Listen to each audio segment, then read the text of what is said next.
തെരഞ്ഞെടുപ്പിൽ ഇടതുപക്ഷ ജനാധിപത്യ മുന്നണി വലിയ ഒരു മുന്നേറ്റം ഉണ്ടാക്കും. ഇന്ന് കേരളത്തിലെ മലയാളികൾ വോട്ട് ചെയ്യുന്നത് വികസനത്തിനായിരിക്കും. ഇടത് സർക്കാരിൻ്റെ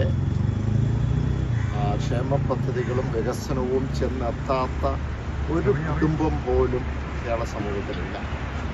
അതുകൊണ്ട് തന്നെ നമുക്ക് ഈ പ്രദേശത്തും കേരള സംസ്ഥാനത്തും തീർച്ചയായും ഒരു സമ്പൂർണ്ണ വിജയം ഇടതുപക്ഷത്തിനുണ്ടാകും എന്നുള്ളതാണ് ഞങ്ങളുടെയൊക്കെ ഒരു പ്രതീക്ഷ. പാലാ നഗരസഭയിൽ ഉൾപ്പെടെ പാലാ നഗരസഭയിൽ തീർച്ചയായും കഴിഞ്ഞ പ്രാവശ്യത്തേക്കാൾ പെർഫോമൻസ് മെച്ചപ്പെടും എന്നുള്ളത് മാത്രമല്ല, ഉജ്ജ്വലമായ ഒരു വിജയമാണ് ഞങ്ങളൊക്കെ പ്രതീക്ഷിക്കുന്നത്. അതിവിടെ മാത്രമല്ല, ഇപ്പോൾ ജില്ലാ പഞ്ചായത്ത് എടുത്താലും വളരെ ഉഷ്ണമായൊരു വിജയം കരസ്ഥമാക്കാൻ കഴിയും.